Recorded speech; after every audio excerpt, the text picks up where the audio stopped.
Baik, selamat sore rekan-rekan semuanya. Sebelum saya memulai acara ini, saya ingin mengingatkan kepada rekan-rekan untuk menonaktifkan mikrofon terlebih dahulu. Baik, Assalamualaikum warahmatullahi wabarakatuh. Saya ucapkan selamat datang kepada rekan-rekan semuanya yang sudah memasuki ruangan Zoom. Selamat sore, salam sejahtera untuk kita semua. Shalom, Om Swastiastu, Namo Buddhaya, salam kebajikan.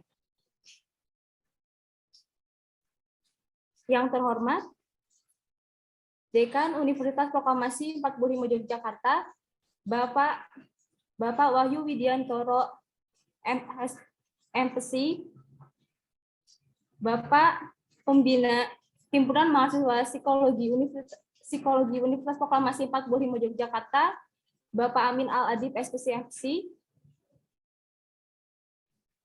dosen yang terhormat, dosen serta Sivitas Akademika Universitas Proklamasi 45 Yogyakarta, yang terhormat pemateri pada acara webinar kali ini, yaitu Bapak Dr. Andes Winarto, AHPSI, yang terhormat Ketua dan Wakil Ketua Himpunan Mahasiswa Psikologi Universitas Proklamasi 45 Yogyakarta,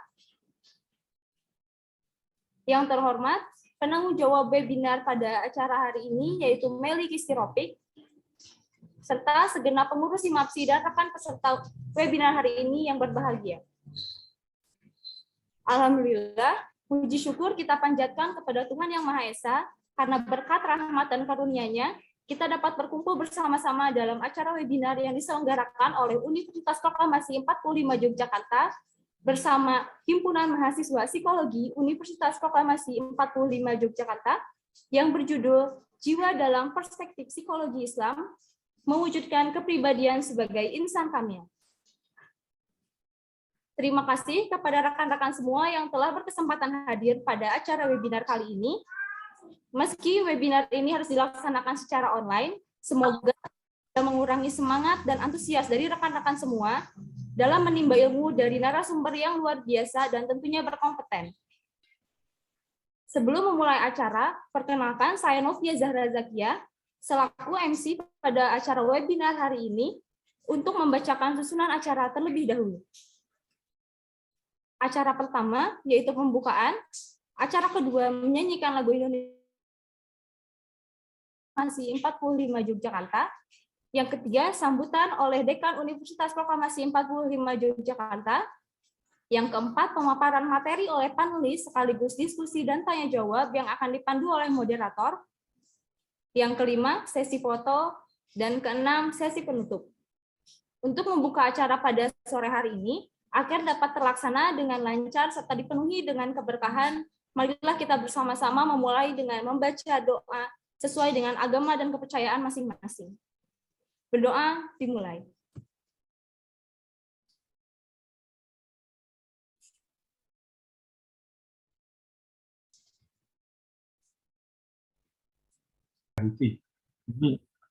Ini saya kutip apa adanya ya teman-teman semua, seperti itu memang yang ada di Islam. Meskipun beberapa cara itu berkualitas rendah, bahkan jika mereka masuk dalam liang biawak pun, orang Islam tanpa pikir panjang akan mengikutinya. Ini yang aneh tapi nyata terjadi ya. Jadi ilustrasi cover book itu menarik sekali. Yang hijau muda itu adalah ibaratnya liang biawak yang kita masuki. Yang sebelah kanan hijau itu adalah itu muslim, dan yang di segitiga di atas itu psikolog muslim atau muslim yang psikolog. Baik, ya saya lanjutkan, sudah jelas. Sekarang kita cukup mudah mendapatkan referensi tentang psikologi Islam. Ini salah satunya adalah ditulis oleh Profesor Dr. Baharudin, ya, MAD, judulnya Paradigma Psikologi Islam. Teman-teman yang berminat mendalami tema ini, saya sarankan untuk mencari buku-buku itu lewat internet. Sekarang banyak sekali kemudahan kita untuk mendalami ini. Baik ya, ini saya lanjutkan. Menurut saya ada kerancuan ya. Ada kerancuan antara dalam psikologi Islam ya.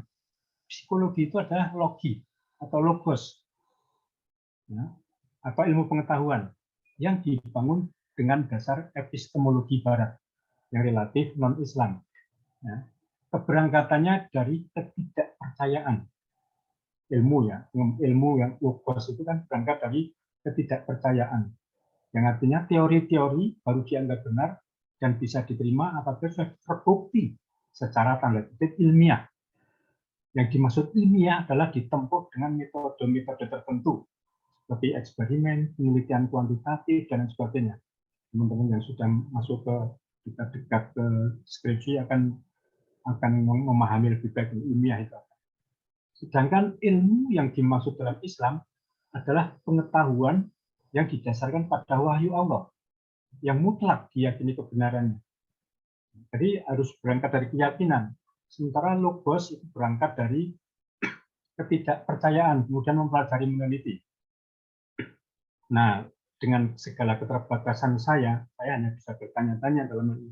Mengapa para pengkaji psikologi Islam yang sudah layak dipandang autoritatif tidak menggunakan term, istilah khusus untuk menunjuk ilmu yang dimaksudkan untuk memudahkan manusia mencapai derajat insan kamil. Nah, mudah-mudahan sedang mencari. Sebentar, ini kok nggak bisa jalan ini? Bung gue sambung liar. Kok nggak bisa jalan nih? Saya klik kok jalan nggak? Mbak Rahayu, slide saya. Bu, ya? Belum bisa ini Pak.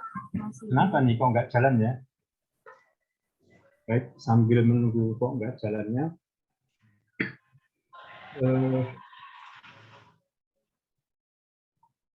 Sebentar. Slide selanjutnya kok nggak bisa jalan di tempat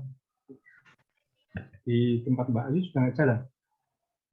Apa yang harus saya lakukan? Belum Pak. Mungkin. Baik, sambil menunggu solusi, saya jelaskan ya bahwa aliran-aliran yang ada di psikologi itu sifatnya masing-masing sebagai ikhtiar menemukan jawaban atas pertanyaan itu sudah bagus, tapi banyak terjatuh atau terjebak pada kerangka pikir tertentu yang belum tentu sesuai dengan ajaran Islam tentang apa itu manusia. Di antaranya ada psikoanalisa, itu sifatnya spekulatif dan subjektif. Contohnya Sigmund Freud, dia merenungi tapi dengan kesungguhan sehingga begitu menarik bagi orang-orang yang ingin mendalami alirannya, namanya psikoanalisa. Kemudian ada behaviorisme. Behaviorisme itu psikologi yang masih sebatas pada aspek jasad atau raga atau jismiyah di dalam Islam. Ini saya skip nggak bisa, saya lanjut nggak bisa. Nah, ini dia, sudah ya. Psikologi, psikoanalisa sifatnya spekulatif dan subjektif. Behaviorism psychology sifatnya masih jismiyah atau raga. Humanism psikologi masih di tingkat nafsiyah. Nah, psikologi Islam itu sebenarnya the ultimate. The ultimate kalau saya sampaikan, karena apa? Tidak usah dengan istilah psikologi itu sudah cukup kalau kita mau siap mental ya. Namanya al-Islamu ya'u wa la yu'la alaih. Islam itu tinggi dan tidak ada lagi yang lebih tinggi. Menurut kajian Islam seperti ini ya, Bapak Ibu teman-teman semua, sehingga psikologi Islam itu istilah yang agak rancu menurut saya. Teman-teman silahkan mengembangkan pemikiran ini, yang tertarik silahkan juga, tapi ini masih menceritakan pergolakan pemikiran saya. Psikologi itu diterapkan di bidang pendidikan, klinis, sosial, industri. Nah, kalau yang diterapkan itu adalah didasarkan pada pengertian yang keliru tentang manusia, bukankah kita tidak pergi ke arah insan kamil tadi? Itu pemikiran yang harus kita sadari. Nah, saya menulis buku ini. Kenapa berani mencantumkan nama fundamental self-empowerment? Self-empowerment itu pemberdayaan diri. Kenapa? Karena manusia itu diberikan potensi yang banyak sekali oleh Yang Maha Pencipta Allah Subhanahu wa Ta'ala. Pengembangan diri, kita harus mengembangkan diri. Tetapi manusia itu tidak seketika menjadi orang yang makhluk yang sempurna tanpa dia mengembangkan potensi dirinya. Makanya di bagian bawah saya harus membangun pribadi berdaya, mengoptimalkan aktualisasi potensi diri. Ya, buku ini sifatnya inklusif, mengutamakan tersampaikannya pengertian-pengertiannya. Ya, kemudian bermaksud untuk mencari asas manfaat. Buku ini sifatnya terapan populer, bukan ilmiah. Jadi mohon tidak dirujuk dalam skripsi, karena bukan jurnal, bukan sifatnya ilmiah. Dan tentu saja mengandung subjektivitas penulis sendiri dengan keterbatasan penulis. Nah, kita lihat di surat At-Tin ayat keempat itu ada laqad khalaqnal insana fi ahsani taqwim. Ini adalah sungguh diciptakan manusia itu sebagai sebaik-baik ciptaan, atau tadi insan kamil tadi ya, itu atau apa namanya, banyak istilah yang di kitab bisa rujuk yang menjadi tujuan penciptaan manusia. Ada insan kamil, ada nafsul mutmainnah dan sebagainya. Mohon maaf kalau saya terbatas referensi ya saya. Pertanyaannya, jadi what are we? We are human being or being human? Teman-teman ada yang mau mencoba jawab? Kita itu sebenarnya human being atau being human? Karena manusia itu diciptakan sebagai makhluk yang terbaik, yang sebaik-baiknya makhluk, tetapi kita belum menjadi seperti itu. Tidak mungkin dengan sendirinya, tidak bisa. Karena ada tugas kekhalifahan yang melekat pada individual kita untuk mencapai kesempurnaan makhluk sebagai manusia itu. Ada yang coba jawab, what are we? Human being or being human? Kalau belum ada, saya karena ini seminar ya, sifatnya bukan training. Biasanya kalau training dan dosen saya interaktif seperti itu ya. Jawaban saya ini adalah we are being human being. Wis, keren kan? Mujib, saya agak bercanda biasa begitu. We are being human being. Kalau dikatakan kita itu sudah human being, manusia, tetapi belum juga selesai. Oleh karena itu kita menuju menjadi human being. Yang seperti apa, itu yang ilmunya dalam dan luas dan belum kunjung dijawab. Karena potensi manusia itu luar biasa yang banyak yang belum kita tahu. Ada 11 kata kunci jiwa yang menjadi objek kajian psikologi dalam Al-Quran. Ada al-bashar, itu manusia dalam pengertian jasad. Ada al-ins, ada al-insan, al-inas, anas, bani adam, an-nafs, al-aql, al-qalb, ar-ruh, dan al-fitrah. Ini semuanya merefer tentang apa itu manusia. Nah, dari sini saya mencoba merumuskan apa itu dasar atau jiwa atau diri individu yang dipelajari dalam objek kajian psikologi maupun psikologi Islam. Manusia itu menurut saya seperti diagram ini. Ini terinspirasi dari dosen filsafat waktu saya kuliah namanya Pak Damarjati Supadjar almarhum, yang beliau menjelaskan seperti ini loh manusia itu. Saya menjadi terkaget-kaget, oh iya benar ya. Kalau kita ditanya apa itu manusia, kalau kita mau mengenal diri kita, kan pertanyaannya siapa saya? Lebih mendasar, apa saya? Saya adalah manusia. Tapi belum dilanjutkan dengan manusia itu apa? Mungkin jawabannya terpisah-pisah. Manusia itu adalah makhluk yang sempurna apa? Manusia itu adalah orang yang punya roh, punya nyawa, punya jiwa. Tapi itu semua terpecah belah. Secara integrated, terpadu menurut saya dan buku ini adalah manusia itu adalah seperti ini.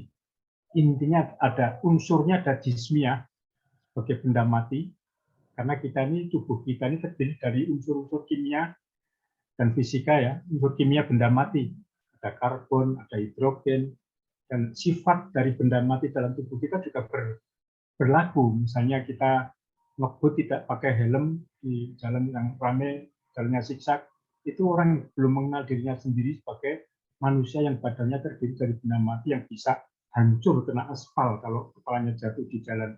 Nah, jadi ada hukum alam yang berlaku pada benda mati yang kita harus taati. Kemudian yang kedua, saripati tanah. Kita itu berasal dari saripati tanah.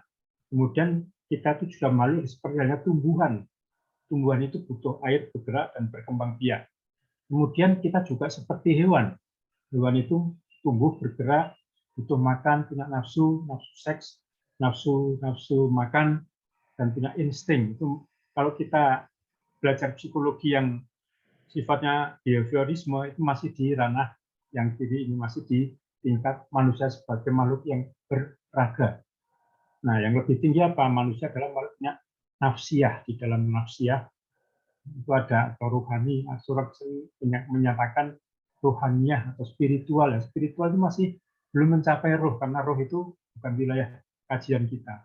Inti dari manusia itu masih merupakan kajian yang sedikit. Allah berfirman, kamu tidak usah memikirkan tentang roh, kami jelaskan terlalu sedikit, gitu ya. Nah, di nafsiyahnya ada akal, perasaan, kehendak, ada cipta, rasa, karsa, yang banyak psikolog masih ada psikolog mainstream masih berada di ranah nafsiyah. Kemudian perlu kita ingat juga bahwa manusia itu sifatnya adalah individual dan sosial. Yang implikasinya kita harus mandiri, tetapi harus saling bergantung. Tidak bisa independen, tapi tidak juga bisa dependen. Harus ada interdependensi. Manusia itu sekian banyak manusia penghuni bumi itu bisa dianggap itulah manusia. Tapi kalau adanya seseorang saja yang sedang duduk dan belajar, dia itu mungkin belum disebut manusia kalau dia hidup dengan dirinya sendiri. Nah, kemudian kedudukan manusia adalah wakil pencipta atau khalifah, khalifatullah. Kemudian sekaligus hamba atau Abdullah. Jadi kedudukannya wakil sekaligus hamba. Sifatnya individual sekaligus sosial. Unsurnya ada jismiyah, nafsiyah, dan inti unsurnya adalah ruhiyah. Yang hakikatnya manusia itu adalah qalbu, ruh, dan fitrah. Nah, inilah yang harus kita dalami untuk mempelajari manusia lebih lanjut. Yang dimaksud insan kamil itu apa? Menurut kajian saya, pendapat saya ini ya, itu adalah ini semua kita pahami. Unsur-unsur manusia seperti ini dalam diagram ini kita pahami dengan baik, dan kontradiksi-kontradiksi yang ada kita temukan kepaduannya. Bukankah individual dan sosial itu seolah-olah dua kubu, tapi dia bukan diametral seperti itu, tapi sama-sama ada, dan kita harus 100% semuanya.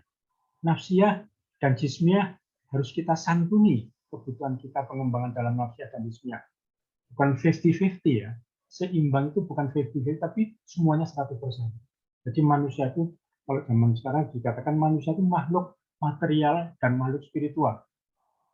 Terus ada orang berpikir yang penting manusia itu spiritualnya, itu jatuh ke spiritualisme dia. Padahal tidak bisa diingkari kita punya badan dan perlu materi, sehingga materialisme itu juga harus ada di dalam kehidupan kita. Dijelaskan kan dalam ayat bahwa nanti kita itu akan dibangkitkan walaupun mati, badan kita sudah turun menjadi tanah, tapi akan dibangkitkan kembali nanti. Fisik kita ini, jasad kita ini, sangat mudah bagi yang Maha Kuasa untuk melakukan itu. Jadi insan kamil yang saya pahami adalah integrated human being, bertakwa. Nantinya ini semua terangkum. Teman-teman, gagal memahami apa itu manusia, gagal menjalani kehidupan, dan gagal mempelajari psikologi. Itu pandangan Islam tentang objek psikologi yang namanya jiwa, ilmu jiwa, dulu ilmu jiwa ya. Kemudian begitu saya masuk ke semester pertama sudah dijelaskan, bukan ilmu jiwa, tapi ilmu yang mempelajari perilaku. Nah, baru lebih paham seperti itu. Baik, nanti kalau ada waktunya cukup kita diskusi ya, lebih lanjut. Nah, melekat pada manusia itu adalah di antaranya sifat-sifat seperti ini. Powerless but powerful. Aneh kan? Kontradiksi sekali kan? Powerless itu manusia tidak punya daya. La haula wala quwata illa billah. Daya itu hanya dari yang Maha Kuasa. Kita tidak ada deh, tidak berwenang menentukan, memutuskan, memastikan hasil. Sedikit sekali kan? Yang Maha Berdaya itu hanya Allah SWT. Sehingga kita tidak bisa mengatakan ini saya berhasil karena usaha saya. Itu adalah orang yang makhluk yang sombong. Makhluk yang sombong. Kita hanya bisa menjalani prosesnya. Kemudian yang kedua, manusia itu sin dan sinful. Suci tapi bergelimang dosa. Ya, terlahir dalam keadaan suci, ajaran Islam, kemudian bergelimang dosa di sepanjang kehidupannya itu. Nah, jadi harus kembali lagi ke kesucian. Kemudian small but great, kita itu makhluk yang kecil, tetapi kita diberi akal yang bisa memahami hal-hal yang besar. itulah small but great. Dibilang visi kita kecil dan ketidakberdayaan kita adalah kecil, secara abstrak konseptual juga kecil, tapi kita adalah great karena punya potensi yang tidak terbatas dan kita belum tahu batasnya. Ya, Albert Einstein saja bilang, saya baru menggunakan 5% dari kemampuan otak saya. Bayangkan kalau mahasiswa Unprov psikologi ini menggunakan 6%. Sudah lebih jenius daripada Albert Einstein ya. Dan yang keempat adalah kita temporer but eternal. Di dunia ini, di bumi ini, ya, kita ini sekarang sedang dipertemukan di alam dunia, di bumi. Ya, ini temporer ya. Apa yang kita lihat, apa yang bisa kita jalankan melalui online meeting, webinar online. Ini sebenarnya kita sedang menjalankan sunatullah di bidang di dalam alam ini. Kita sebagai alam, bagian dari alam, sunatullah itu hukum alam yang dikehendaki oleh Allah ya. Kita belum tahu banyak tentang, belum tahu.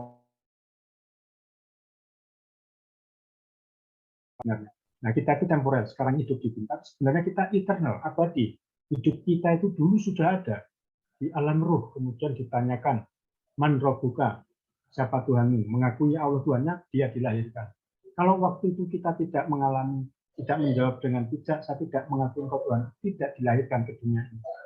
Ya, jadi ada alam ruh atau alam alastu birobikum gitu ya.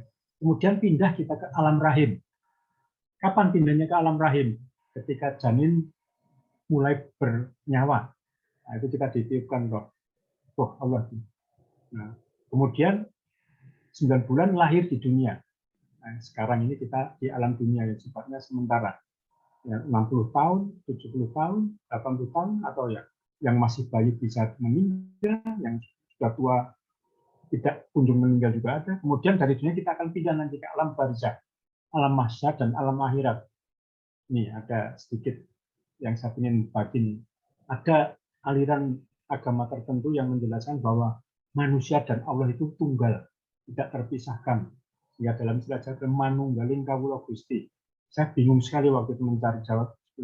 Salah satu yang menjawab saya adalah penjelasan Muhammad Ainun Najib, MH Ainun Najib. Dia menjelaskan begini teman-teman. Sebelum ada apa-apa, yang ada apa? Alam belum ada. Jelas kita akan jawabnya yang ada Allah. Yang Maha Kuasa Allah. Kemudian Allah mau menciptakan alam. Nah, terus bahan bakunya dari mana? Kalau tidak ada, berarti dari Allah itu sendiri. Ya, jadi bahan baku alam semestanya dari Allah sendiri, termasuk manusia. Inilah penjelasan MH Ainun Najib tentang pemahaman orang bahwa manusia dan Tuhan itu menyatu manunggaling kawula Gusti. Ya, dalam diri kita itu ada ruh ilahiyah, ruh Allah. Tapi ini kerumitan yang harus kita urai pelan-pelan ya. Jangan sampai kita keliru memahami. Nanti bisa teman-teman kembangkan sendiri pemikiran ini, mencari jawaban-jawaban. Banyak sumbernya itu.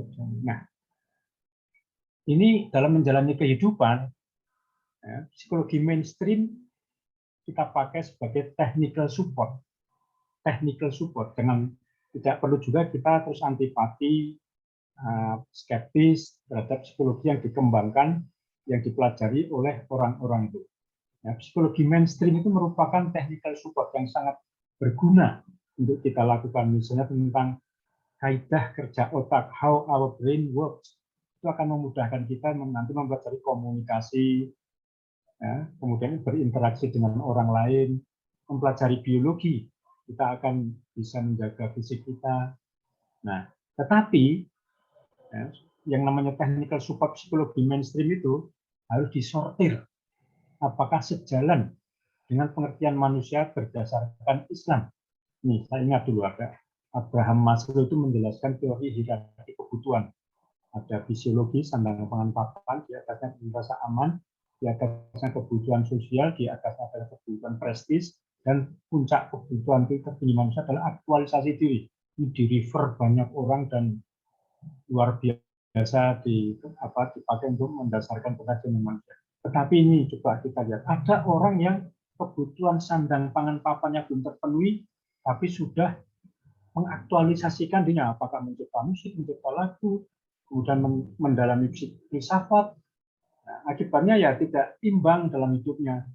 Nah, sedang diskusi dengan teman-temannya yang sesama pengkaji ilmu abstrak itu, istrinya datang, berasnya habis, malah diskusi melulu. Nah, ya karena itu apa yang dipikirkan oleh Abraham Maslow itu implikasinya bagus juga untuk kita. Kalau kita belum cukup sandang pangan papan belum memadai ya,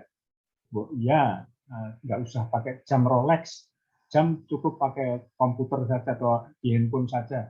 Itu tapi kalau orang kebutuhannya sudah prestis, jam saja harus Rolex, pasang apa.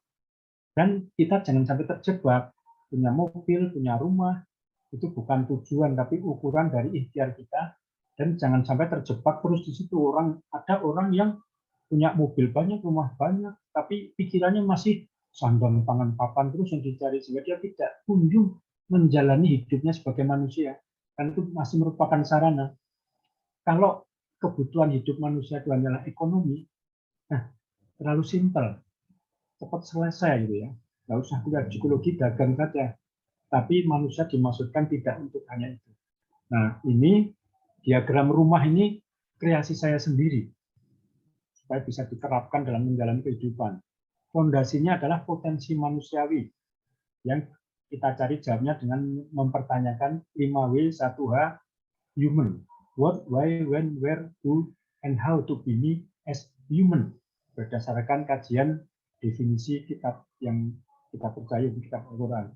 Kemudian di atas fondasi potensi manusiawi barulah kita bangun namanya kepribadian.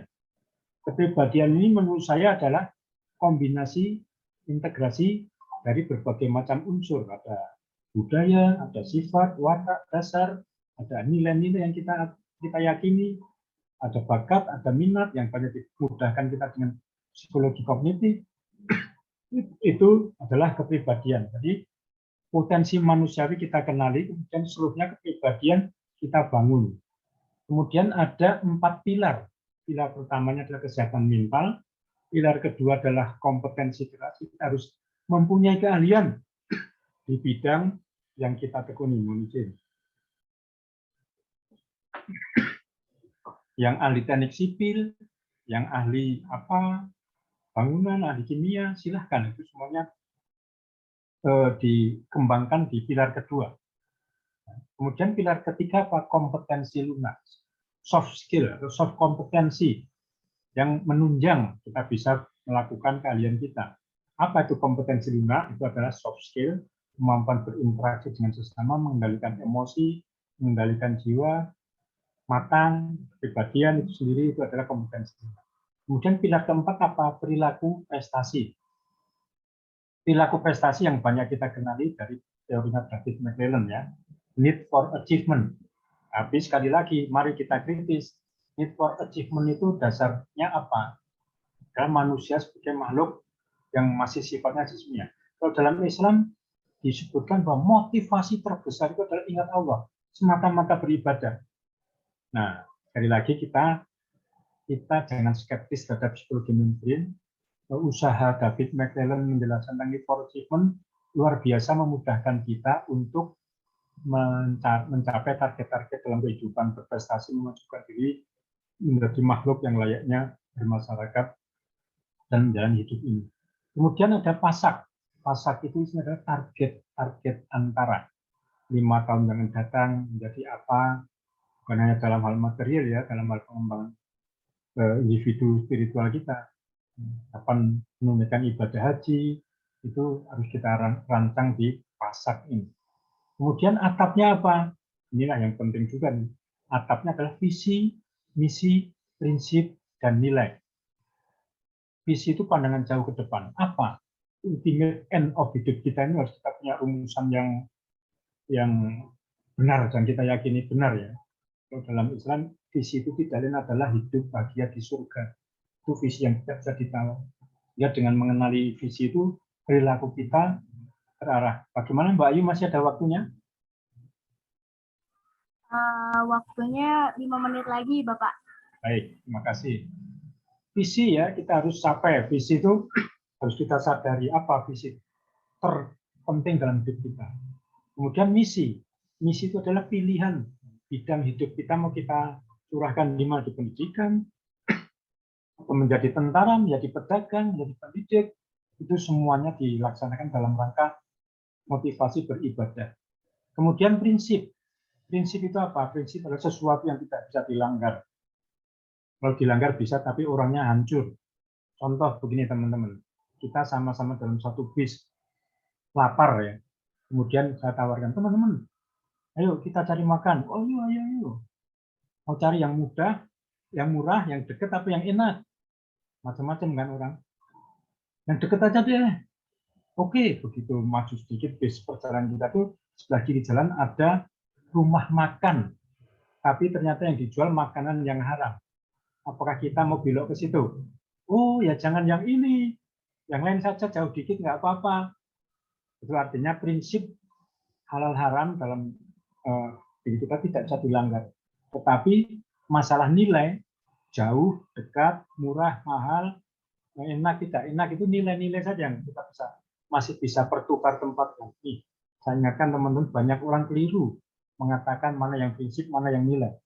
Kita harus menerapkan prinsip kejujuran. Nilai kejujuran, maaf. Kita harus mengutamakan nilai kejujuran. Teman-teman, kejujuran itu prinsip apa nilai? Harusnya diletakkan pada tempat yang merupakan prinsip. Ya. Bahkan KPK sendiri keliru itu membuat jargon berani, jujur, hebat. Loh, apa hebatnya? Jujur itu adalah nol, harus begitu. Sehingga banyak orang yang tidak pengen hebat kok. Ya jujur aja itu kan kelirunya gitu. Ya, ini mudah-mudahan bahkan visualisasi sesuatu yang abstrak menjadi konkret ini kita bayangkan sebagai bangunan rumah ini. Baik teman-teman, semoga bermanfaat. Terima kasih. Wassalamualaikum warahmatullahi wabarakatuh. Waalaikumsalam warahmatullahi wabarakatuh, Pak. Oke, baik. Terima kasih kepada Bapak Dr. Andes Sunarto Abdul Hidayat SPC yang telah menyampaikan materi. Langsung saja kita mulai ke sesi diskusi dan tanya jawab. Saya persilakan kepada para peserta untuk bertanya, boleh on mic atau mungkin melalui kolom chat. Mbak Ayu, ini stop share dulu atau masih biar di sini? Ya, boleh di stop share, Mbak. Oke, stop share ya. Mohon maaf. Mohon izin sebentar. Agak batuk.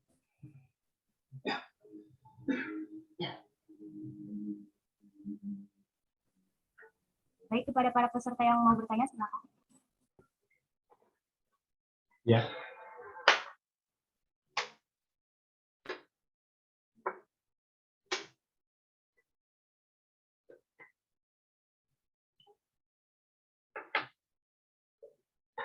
Kalau tidak ada yang bertanya, saya yang bertanya.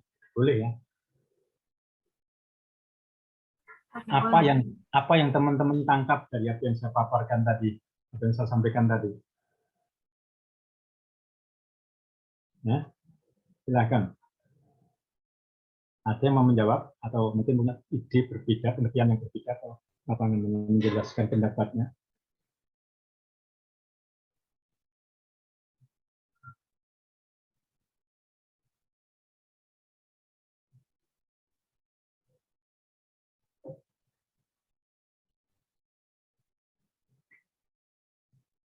Iya, saya terima kasih kepada Sivitas Universitas Proklamasi yang sudah menyantuni santri-santri kami di kampus ya. Alhamdulillah, mudah-mudahan kerjasama kita membangun umat manusia menuju kesempurnaan, menuju ridho Allah itu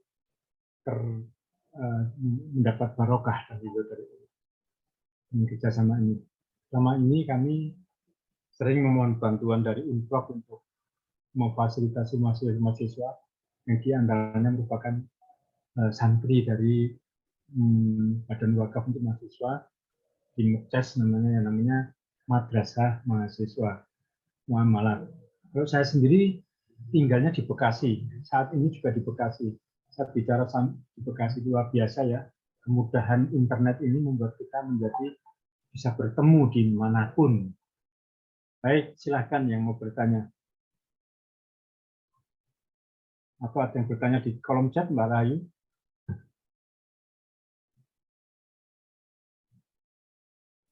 Ya boleh untuk teman-teman peserta yang ingin bertanya, silakan on mic atau di kolom chat.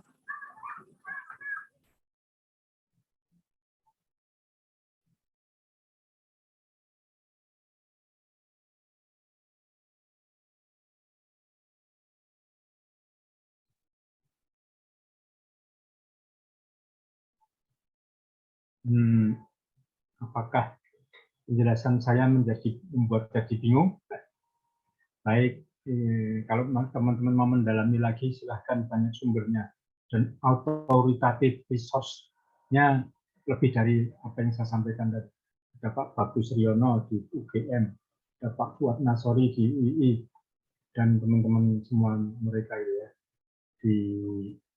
Dulu waktu masih mahasiswa, mereka aktif ke sana kemari dan membentuk namanya Prosima Mupsi, Forum Silaturahmi Mahasiswa Muslim Psikologi. Ada UNPAD, UI, dan banyak lagi kampus-kampus yang mulai mempelajari, memperhatikan tentang psikologi Islam. Dan kalau teman-teman bisa melihatnya, Profesor Dr. Malik Badri itu luar biasa. Sama mahasiswa sudah melihat tulisannya, dan sekarang ternyata masih terus melakukan itu dan masih berkiprah. Itu bertemu dengan Pak Bagus Riono di mana-mana. Baik teman-teman, silahkan saya kembalikan waktunya ke moderator.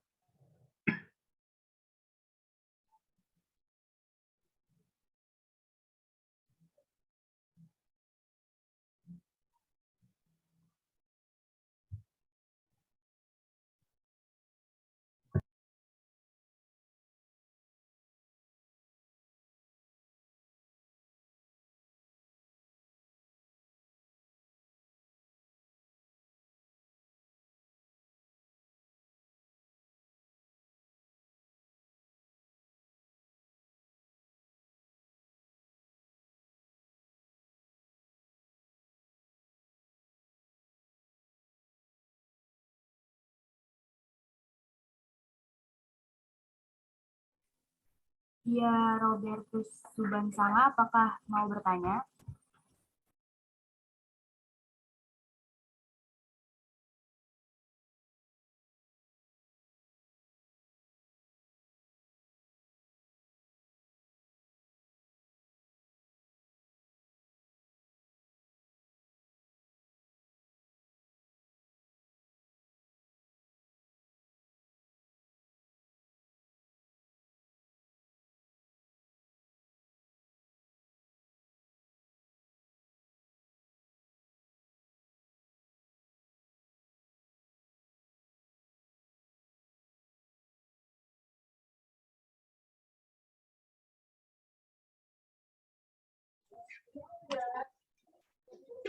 Assalamualaikum warahmatullahi wabarakatuh. Izin bertanya Pak Win. Ya silakan Mbak Siti Hasanah. Saya masih bingung yang tadi itu manusia itu human being apa being human itu Pak? Ya. Iya. Makasih Pak. Oke. Iya Pak. Baik, Siti Hasanah itu kalau nggak salah asalnya Bogor ya? Iya betul Pak. Iya, alhamdulillah. Ya silahkan ya bawakan diri baik-baik ya di kampus ya. Teman-teman yang menjadi temannya juga jaga itu Siti Hasanah. Kalau dia nakal melakukan hal yang tidak berlaporan ke saya itu. Baik, Siti Hasanah pertanyaannya bagus. Saya masih bingung Pak, apa maksudnya human being itu? Ya. Jadi ini penjelasannya apa ya? Kita ini manusia kan, tapi apakah kita sudah menjadi manusia yang sempurna yang diharapkan, yang dimaksudkan dalam penciptaan sebagai manusia itu? Belum ya, oleh karena itu kita belum menjadi human being. Kita masih berusaha menjadi human being. Itu namanya being kata being di depan itu artinya sedang menjalani proses menjadi apa? Menjadi human being.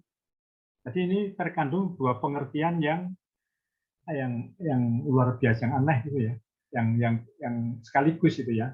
Kita manusia, tapi kita juga belum menjadi manusia sempurna, sebagaimana yang diharapkan dimasukkan oleh Allah Subhanahu Wa Taala. Jadi saya tanyakan, what are we? We are human being or being human? Kita itu manusia ataukah sedang menjalani proses menjadi manusia? Nah, saya memberanikan diri membuat jawaban ini. We are being human being. Artinya kesempurnaan kita sebagai ciptaan itu adalah harus kita amalkan, kita jalani. Seperti itu Siti Hasanah. Sudah cukup jelas mungkin? Atau kalau masih ada lagi? Itu aja cukup jelas, Pak. Terima kasih banyak, Pak Win. Silakan yang lain. Ada pertanyaan Pak dari Kak Maili Fistirofiq. Ya. Bagaimana kita sebagai manusia yang mukmin dalam menerapkan kepribadian insan kamil dalam kehidupan sehari-hari? Pertanyaan yang bagus. Bagaimana kita sebagai manusia menjalankan insan kamil sehari-hari. Tadi saya jelaskan ada diagram tentang manusia. Diagram tentang manusia itu apa? Jismiyah, nafsiyah, ruhiyah, individual, sosial, khalifah, Abdullah, itu sekaligus kita bawakan diri dalam kehidupan sehari-hari. Misalnya apa? Misalnya makan dan minum. Itu kalau hewan kan dimanapun, kapanpun ada makanan, makan saja nggak masalah. Tapi kita sebagai makhluk yang bernafsiyah, yang punya kenal ada sosial, ada adab, ada norma-norma yang tentu kita tidak melakukan seperti hewan. Tapi sekaligus mempertimbangkan atau memperhatikan kedudukan kita sebagai hamba dan sebagai khalifah. Makan dengan baik, bismillah, dilandasi dengan niatan karena Allah, kemudian melakukannya juga dengan tata cara yang disebutkan dalam syariah. Ada hadisnya, makan itu caranya bagaimana, kita jalankan seperti itu. Misalnya dalam hal makan. Misalnya dalam hal yang ekstrim ya, memenuhi kebutuhan seks. Nah, kita nggak bisa seperti hewan. Harus ada syaratnya di dalam agama, ada harus menikah dulu.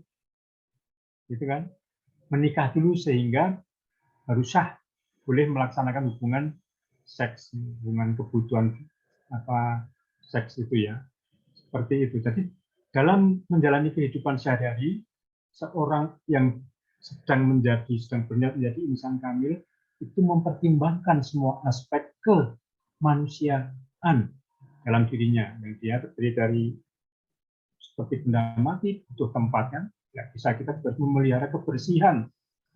Kebersihan kalau kita tidak jaga, barang itu kalau tidak dijaga dari bersih, kena debu terus rapuh dan rusak. Maka kita merawat badan kita. Tapi ada yang ekstrim, bahwa kita itu makhluk yang jismiyah saja. Munculnya di TV-TV tanpa busana, tampil, itu adalah seolah-olah manusia yang jismiyah. Fashion itu kan kalau ditampilkan di umum, itu mereka terjebak pada manusia itu adalah makhluk biologis atau fisik. Keindahannya dilihat dari ukuran-ukuran tubuh yang ideal. Kalau kita adalah makhluk yang sifatnya ruhiyah, di mana keunggulan manusia itu bukan terletak pada aspek-aspek biologisnya. Ada orang yang menurut ukuran umum dikatakan wajahnya tidak tampan, tidak cantik, tidak tingginya, tapi jiwanya sangat berkesempatan untuk menjadi insan kamil. Baik, seperti itu. Mudah-mudahan terjawab. Pak Ayu kembali lagi, ada yang mau bertanya lagi nih di chatting kayaknya. Ada yang mau lagi nih Pak dari Helmi.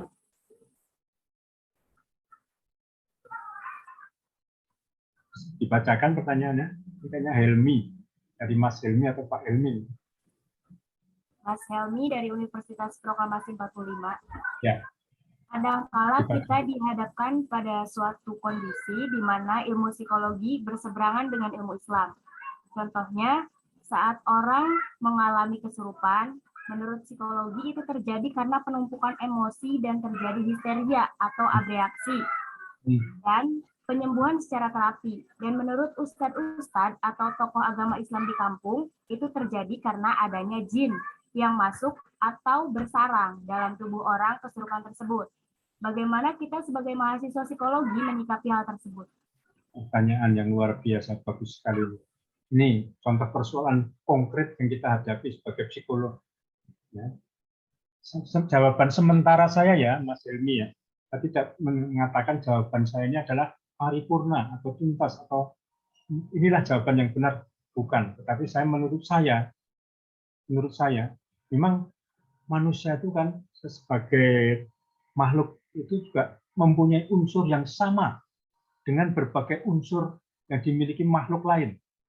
Selain jasadiah, nafsiyah, dalam diri kita juga ada kesamaan dengan yang namanya malaikat maupun jin.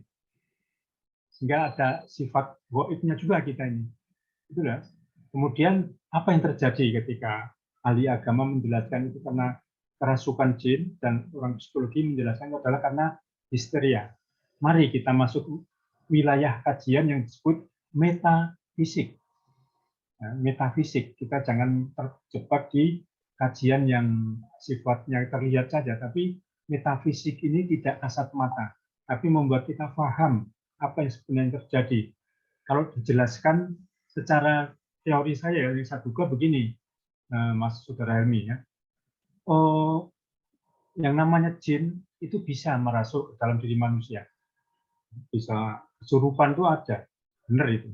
Tetapi kesurupan itu memerlukan kondisi-kondisi tertentu yang sesuai, kondusif untuk jin itu masuk ke dalam roh kita, dalam nyawa atau jiwa kita. Yaitu misalnya ketika kondisi otak sangat kekurangan dehidrasi sehingga alam pikirannya itu memasuki wilayah gelombang tertentu secara fisika, di mana itu gelombang itu adalah banyak sekali, itu alamnya jin. Jadi alam jin itu ada di gelombang tertentu.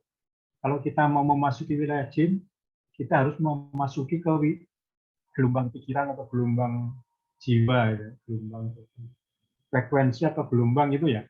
Seperti itu. Jadi misalnya kita dalam keadaan stres, depresi, histeris gitu ya, lupa dengan segala macam yang lain, kemudian fokus hanya pada satu hal.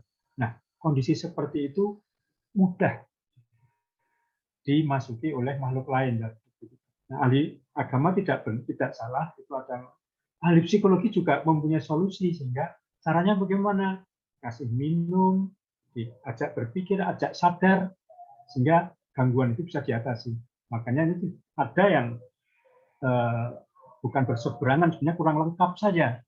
Kalau kita membungkus semuanya itu dalam satu kerangka yang lebih luas, metafisik, semuanya penjelasan bisa dikoordinasikan. Ya.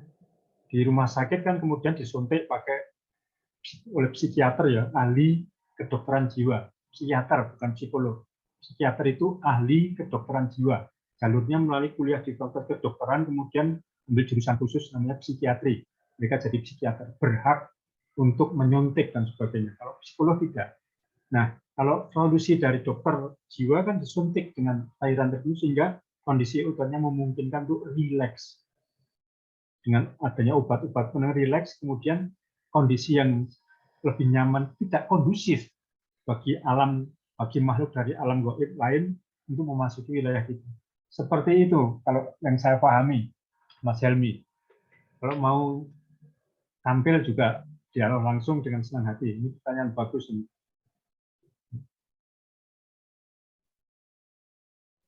Ya, Pak. Ya mungkin cukup. Terima kasih. Jelas ya Mas Helmi ya? Siap, jelas Pak. Makasih Pak. Sama-sama. Alhamdulillah. Ada lagi? Apa masih ada yang bertanya?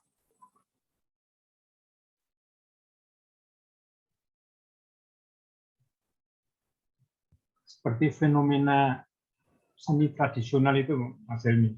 Apa jadilan, apa reog, kan orangnya trans. Gitu, dalam istilah, kalau kita belajar tentang psikologi faal atau antropobiologi, mungkin kalian sudah mulai mengambil ini, ada kondisi trans yang bisa dijelaskan saraf-saraf kita seperti apa. Trans itu terhipnotis gitu ya. Terhipnotis itu trans itu.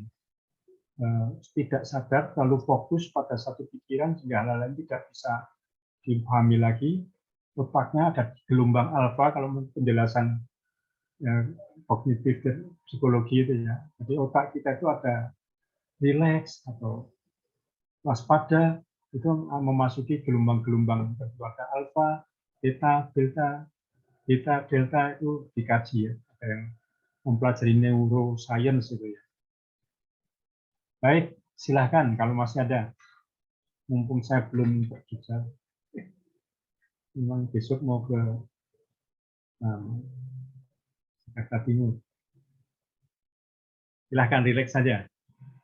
Nah, ini kalau ngajar menjadi dosen juga kadang-kadang begitu. Interaksi lebih menyenangkan daripada saya ngomong sendiri. Karena ini eventnya webinar dengan mengangkat tema yang luar biasa. Saya kemarin terus terang keder hubungi panitia, ya, keder, waduh bisa nggak ini? Bismillah. Mudah-mudahan ini manfaatnya juga banyak untuk saya sendiri. Terima kasih. Saya kembalikan lagi ke moderator. Teman-teman peserta masih ada yang bertanya lagi, Kak? Silakan, bisa ditanyakan.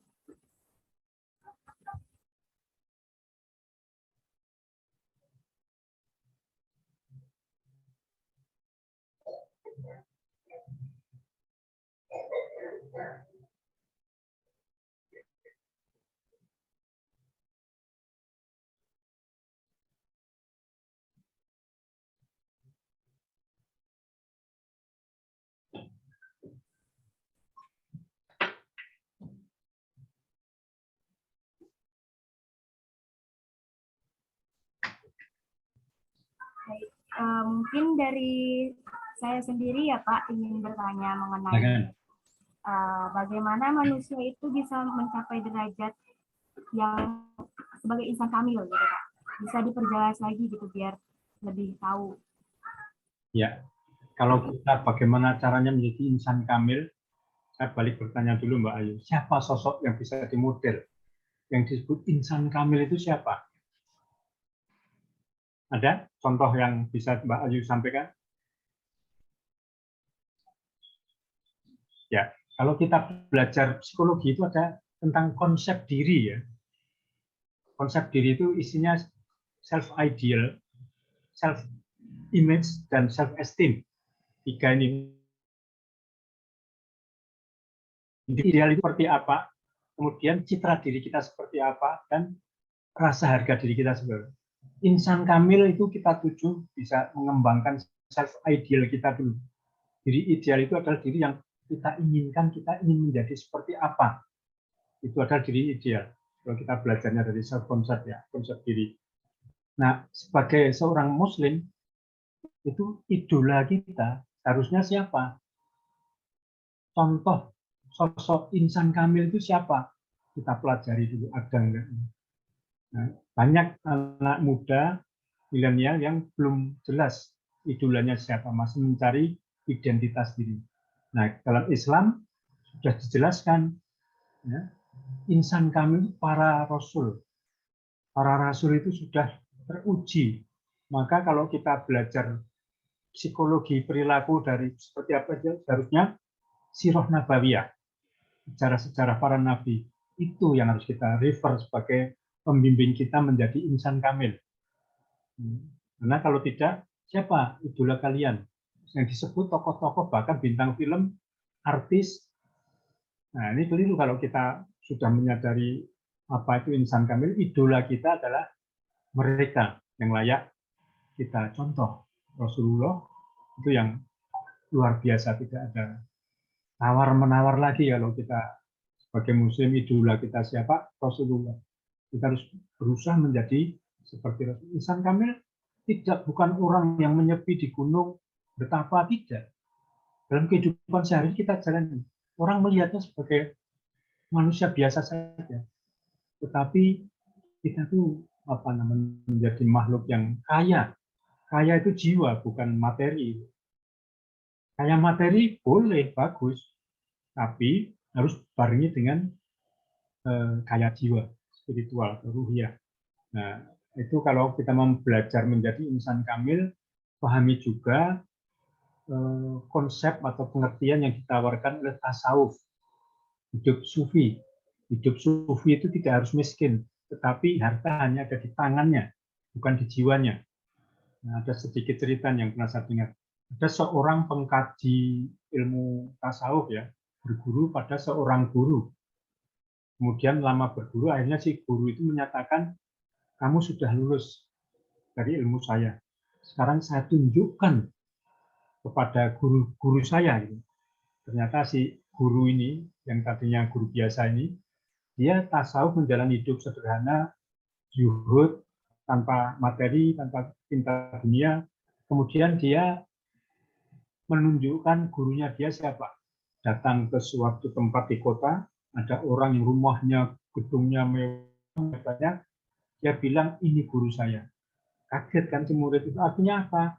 Artinya menjadi manusia paripurna, insan kamil itu dia sudah bisa menundukkan harta hanya di tangannya, bukan di jiwanya. Kalau saya masih terganggu dengan buku dunia, seperti itu Mbak Ayu. Insan kamil, cara kita menjalani hidup dengan menjalani hidup sebagai manusia yang bukan hanya material, gampangnya begitu, tapi dan segala sesuatunya kita refer. Ajaran Rasulullah seperti apa? Ada hadis, ada sirah nabawiyah. Sirah nabawiyah itu dari Adam. Bagaimana Adam alaihissalam ini tergoda oleh rayuan setan. Nah, kita jangan sampai mencontoh itu. Pelajaran sudah banyak sekali. Jadi ilmu perilaku, ya, psikologi, bagaimana merefer contoh-contoh perilaku yang baik secara psikologis, itu dari sirah nabawiyah. Ya, seperti itu. Terima kasih Bapak. Mungkin ini ada pertanyaan terakhir ya Pak. Dari Lisa Devita.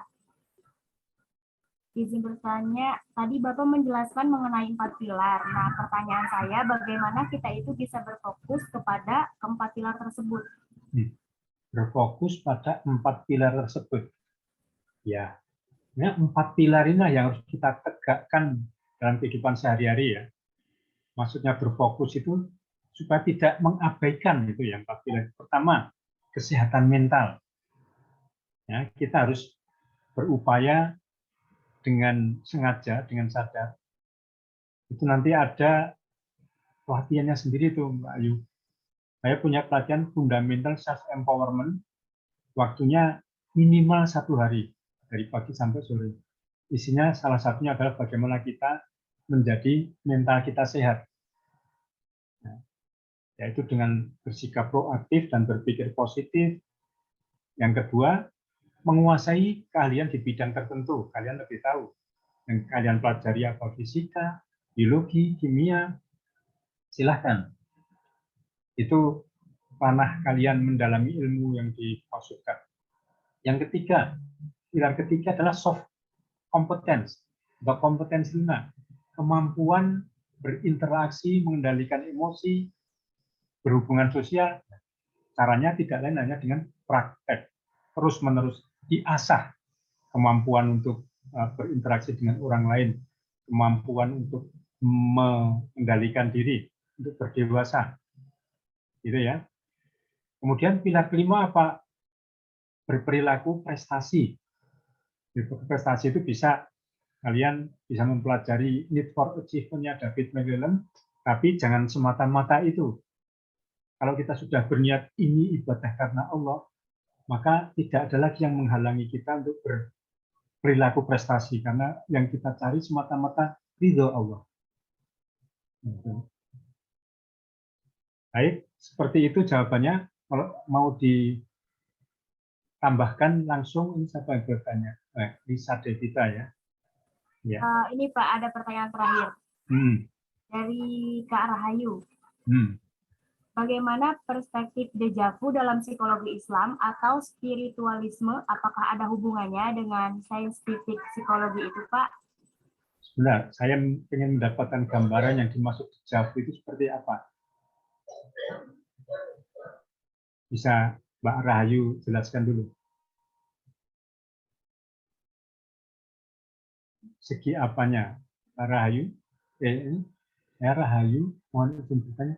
Mbak Ayu sendiri atau ada Rahayu lain? Apa penjelasan tentang dejavu apa? Saya kurang memahami apa istilah dejavu ini. Yang dimaksudkan segi apanya?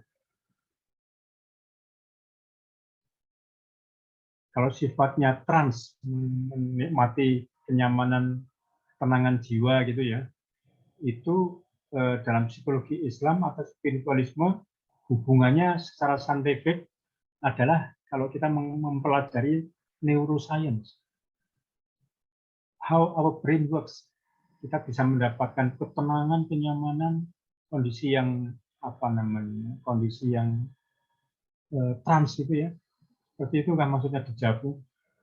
Maka itu penjelasannya adalah ketika kita mengalfakan gelombang otak kita.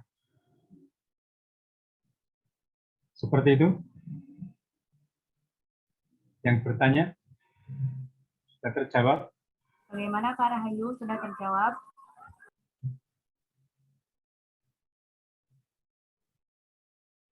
Nanti ada Siti Hasanah yang bertanya itu dari Unprok bukan ya? Iya, betul, Pak. Unprok juga ya? Iya, Pak. Iya, bagus. Karena ini kan terbuka. Saya agak ragu, maaf. Ini kan terbuka untuk umum ya. Silahkan yang dari Unprok maupun yang dari luar boleh bertanya lagi. Kalau memang sudah tidak ada, kita akhiri juga nggak apa-apa. Monggo, Mbak Rahayu moderator. Ya, sepertinya sudah tidak ada lagi yang bertanya. Baik, kita akhiri saja sesi diskusi dan tanya jawab kali ini. Demikianlah acara webinar kali ini yang membahas mengenai jiwa dalam perspektif psikologi Islam. Sebelum sesi ini kita akhiri, saya akan mencoba menyimpulkan hasil webinar kali ini yang disampaikan oleh pemateri kita, bahwa manusia itu terdiri dari jasmiyah, ruhiyah, dan nafsiyah, dengan sifat yang individual dan sosial. Jadi, untuk menjadi manusia yang memiliki kepribadian insan kamil, yaitu antara jasmiyah, ruhiyah, dan nafsiyah, individual dan sosial itu semua saling berkesinambungan. Tuh, jadi mereka semua yang tadi dijelaskan sama pemateri kita itu saling berkesinambungan. Nah, untuk itu sekali lagi kami mengucapkan terima kasih kepada pemateri dan juga seluruh peserta yang telah berpartisipasi dalam kegiatan webinar kali ini. Mohon maaf apabila ada salah kata dan sikap yang kurang berkenan pada saat acara berlangsung. Akhir kata, saya selaku moderator undur diri. Semoga kita bisa bertemu kembali di acara webinar lainnya. Terima kasih. Wabillahi taufiq wal hidayah. Wassalamualaikum warahmatullahi wabarakatuh. Waktu saya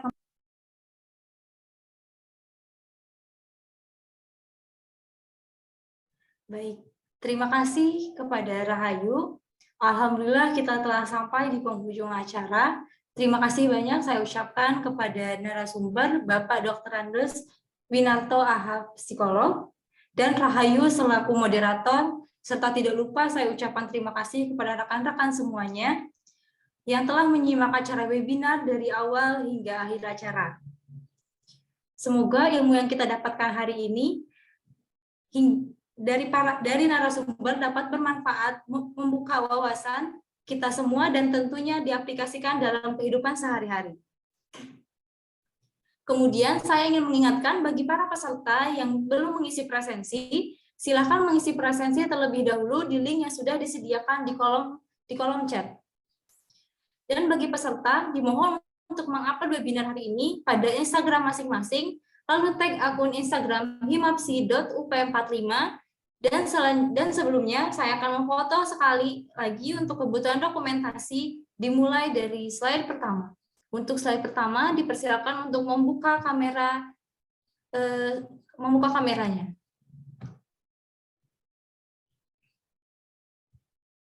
Slide pertama mohon bersiap.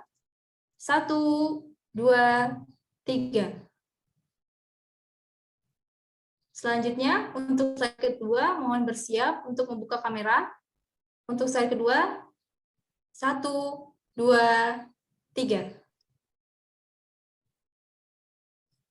Baik, terima kasih. Karena kita telah sampai di acara yang ke-6 atau penghujung acara, saya selaku Master of Ceremony mengucapkan terima kasih banyak kepada narasumber, moderator, serta para peserta. Saya mewakili panitia yang bertugas menyampaikan mohon maaf atas segala kekurangan, salah kata, juga perbuatan kurang berkenan selama acara ini berlangsung. Sekian, wassalamualaikum warahmatullahi wabarakatuh. Selamat sampai webinar selanjutnya. Terima kasih.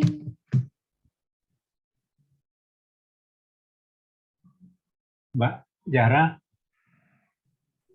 Iya, Pak. ada buku boleh saya titipkan di kita.